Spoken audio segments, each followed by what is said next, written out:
Corey is incredibly laid back, and I appreciate his carefree attitude towards personal expression. It's refreshing to see someone unapologetically embrace their unique style, like when he confidently painted his nails at home. Many guys might hesitate to do that, especially on television, but Corey didn't think twice about it, and that really brings me joy. So Bowie purposely dresses like that on purpose. I hate those hair horns, coupled with the half mittens and her studded accoutrements, which are fucking ridiculous, especially knowing how old she is. I thought it was a aesthetic in the house, but come on, in real life. And I don't understand why everyone has been mocking this question as hard as they have. It seems like a normal on-the-spot jury question to ask. For one, it's a completely oblivious question. She shouldn't have needed to be told by the jury that Matt and Jag were together from very early on. If she wasn't aware before final night that they were each other's 1 and 2, she should have definitely understood the situation after Jag's final vote. Then it's just a non-question. She might have just said, "I don't have a question. I'm voting for Jag." I think more than anything, the mocking comes from the general frustration of people watching someone play for second or third place. People hate to see it, so she's going to get picked apart on anything questionable she does. Hello everyone, welcome back to my channel. I am Point, it's Sophia. I hope everyone is having a wonderful day. Keep watching and hit the subscribe button. So let's start. On the other hand, I had conflicting emotions while watching the Cirie twist. Although I've seen several seasons of Survivor, my enthusiasm for the show doesn't match my passion for Big Brother. On the one hand, I did find her ability to completely point the house in the direction she wanted it to go for the entire first half of the game until the KX situation happened, and it all collapsed to be one of the most amazing things I had ever seen. Also, whenever I would be watching the feeds, I would often chase the Felicia and Cirie conversations, because I just found them so hilarious and loved hearing their reads on the game, and whenever Felicia and Izzy's paranoia would be on the verge of getting them in trouble and having to watch Cirie reel them back in. On the other hand, with things like the stupid, humiliating stuff and just not getting any enjoyment out of the experience at all, it seemed, not liking the game, and greatly preferring all of the other shows she's been on, I found her negativity to be a bit of a buzzkill, especially in a house with so many fans that are there trying to live out their Big Brother dreams. At first, having a Survivor legend in the house sounded like a good idea, so no shade to production for wanting to try it out. It has me having mixed feelings about wanting any other reality show people to come in for future seasons. We do have people that go from Big Brother to other shows, but rarely in the reverse order. What are your thoughts and opinions on this?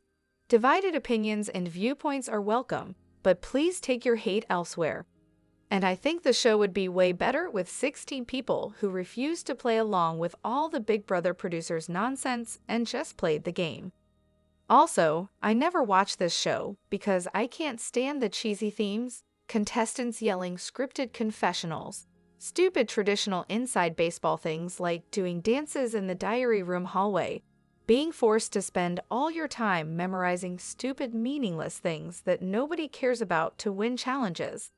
In retrospect, I guess the truth is that I love Cirie, and just like her, I absolutely hate this show. Sorry, superfans. Edit.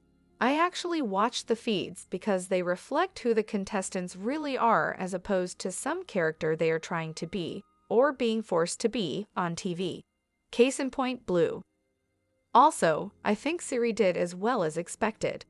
The BB format is particularly tough for her strengths because strategic power comes through comp wins. Cirie needs no help socially, but Jared gave her a way to wield more strategic power because he could win comps. For that reason, it was definitely an advantage, but all this stuff about him being valuable otherwise is wrong and just reflects people not knowing Cirie's gameplay. She didn't need Jared to leak information or to help her build alliances. She's better off without him in that regard. People can say they aren't impressed, but she's played 6 games across Survivor, BB, and Traitors. In 5/6, She made very deep runs or won, and in 1 or 6, she was eliminated early due to an advantage being played against her, so not a conventional majority vote. It's a very strong track record, which shows she obviously knows how to play these social strategy games better than most players. And I did feel like she had an unfair advantage, but I loved how far she and Felicia made it, considering people in their 40s and above and females are so likely to get evicted. Her and Felicia were so entertaining, so it made me forget her advantage. On the other hand, the Nadir of Bb25 was likely the invisible hoe. Critics of Jag's victory consistently reference his initial eviction, which was later overturned. Personally, I'm indifferent to that aspect. However, the invisible hoe, coupled with Jag subsequently participating and winning the next hoe, stood out as the most problematic moment of the season. This twist seemed to offer advantages without any corresponding consequences. First, the whole equalizer of winning HO is that you are prohibited from competing in the following week to prevent the possibility of the same person winning multiple times in a row. Second, the invisible hoe itself was a joke because everyone figured it out. I feel like if such a twist is going to be made, there should have at least been a punishment or consequence if the HOH reveals their identity. If you get found out, you can't play for hoe next week.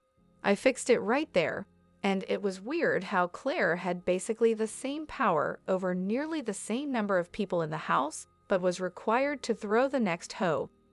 And I think the idea of an invisible hoe is an acceptable twist if you can motivate the hoe to keep it secret. I think they should force them to throw, or if it's a timed competition, just not actually play.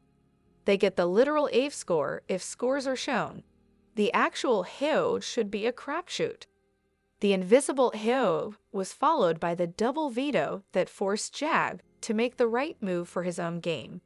Honestly, everything about that week went wrong to avoid a steamroll.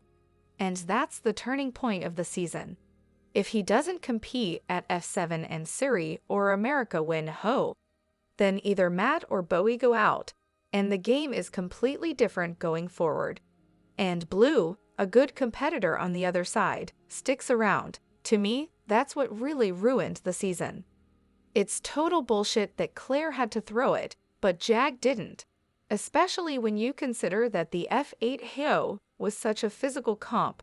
Production knew that it would likely be Jat who benefited from this rule change. Also, I think Envi's hoe is a cool idea overall, but it would be better early on rather than later. Early on, there are fewer teams or alliances, and more possibilities for who goes up, compared to the late game, when it's pretty clear who could be the hoe. It was between the 5 people who weren't on the block, and between the 3 people after Remo. Even if he didn't tell everyone, there were many options, especially when the big targets don't go up. And as others said, I feel like Zombie Scary Week was the worst. It could have been better with real scary comps and events throughout instead of the teeter-to-teeter challenge. And I would have made it back-to-back double evictions that week. A double, then a normal scary week, then end with another double. However, it's a surreal experience to compare clips from older seasons with the current ones. Observing what people were able to say and do in Big Brother 15, especially in light of the events involving Kyle last year and Luke this year, following the victories of Xavier, Taylor, and now Jag, serves as a clear example of the stark contrasts over time. But even the set designs for the exit interviews were a lot cooler, with the fake trees making it seem like a real house and the audience on the stage, like in 10. But man, has the game changed since I first watched it. My first full season was 6.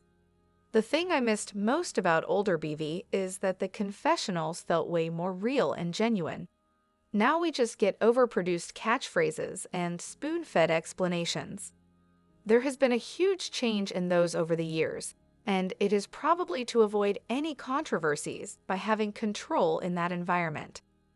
Honestly, I will say Carissa's DR about being done with everything seemed pretty real. Additionally, Idea, No more second place prize. I'm sorry, I'm so beyond ready for an evil BB season after hearing this final 3 talk about themselves. I was thinking that if BB surprised the competitors on day 1 by saying there's no prize money for second place this year, it leaves that second spot literally only symbolically meaningful, no real personal incentive to bring a friend or view second place as a reward for good behavior or something. I think we would see better endgames now. Honestly, second place gets pale in comparison to first, which incentivizes them to take first.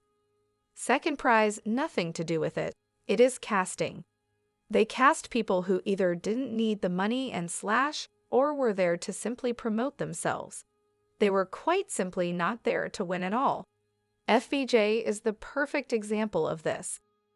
On the other hand, Taylor Hale on Jag's exit interview. Does anyone think Taylor did a really good job leading the interview? I really hope that in the future she ventures into that area more. I feel like her experience with parents shines through when she's interviewing. And I think a lot of people, I'm not saying you, OP, don't understand how much speech, diction, and conversational training pageant contestants go through. It's the reason why many of them go into news and sports casting afterwards, along with being TV-friendly due to being attractive. I think Taylor does well in interviews, whether she is the guest or the host. And Taylor is a phenomenal speaker and is great at explaining her thoughts. This shouldn't be news to anyone after hearing her final speech. I literally had chills during it. She's 1,000 times better than when CBS had their golden boy, Jeff Schrader, do the interviews. CBS should sponsor a podcast and let Taylor host, similar to what MTV has done with The Challenge. And she mentioned after the show ended that she's always wanted to work in entertainment news, and working for ET would be a dream job for her, so I have a feeling this will be a good launching point. The trajectory she's gaining with CBS, though, needs to be an example for any recruit that goes on the show for exposure as to why you should take the process seriously. Taylor doing her homework before the show, I think, gained a lot of goodwill with the fan base and, of course, probably helped her get further in the game, and staying a fan has helped her carry that momentum into these opportunities that she's getting now. On the other hand, Robert baffles me. I know this isn't a hot take, but Robert's behavior in Season 4 shocks me more than a lot of the other players I've seen so far. I'm in the process of starting BB from the beginning. I've seen more recent seasons from 19 on.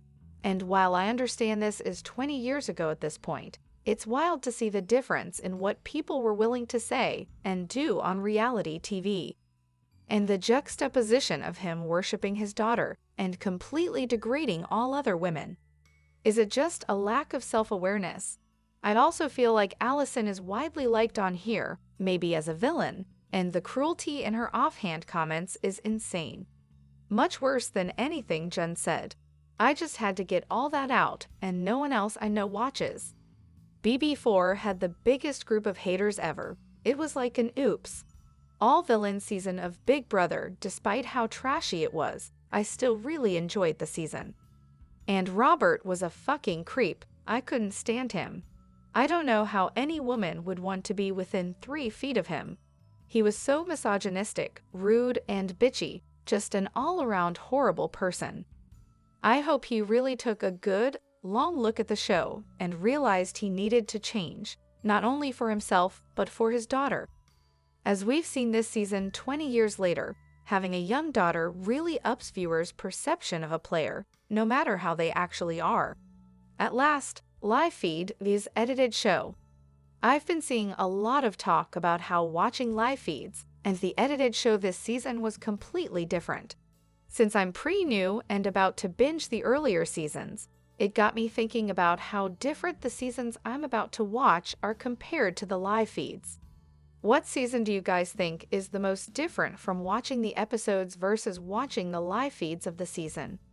I've been watching live feeds since season 17, and this was the worst edited season in terms of gameplay accuracy and showing entertaining and controversial moments. What are some big things that weren't shown on the edited show this season? They didn't show Jared calling America the R word to Corey. This is part of what led to him storming out and calling him a fucking moron. They didn't show the Corey or Hism fight after Luke was expelled for saying the N word. We think the fight was about Hism denying that he heard Luke. They left out the whole Corey, America, or Cam weird dynamic, which led to Felicia pitching to Cam that he should get Corey out so that Cam could have America to himself in jury. They left out the Brown Sugar Babes alliance because it was a single-race alliance. They left out a lot of Jared's bad behavior, which led to his downfall. They presented several evictions as potentially going the other way when they were in no way close to happening. They presented it as if Corey and America had not told Matt/Jag about the Final Four with Felicia and Meme, and made it seem like Matt figured it out from watching a conversation in the backyard. I'm a Corey fan, so these are the things that stick out to me, but there are others I'm missing. Throw your opinion in the comment section below according to my discussion. It is appreciated. Thank you for watching and stay tuned for more.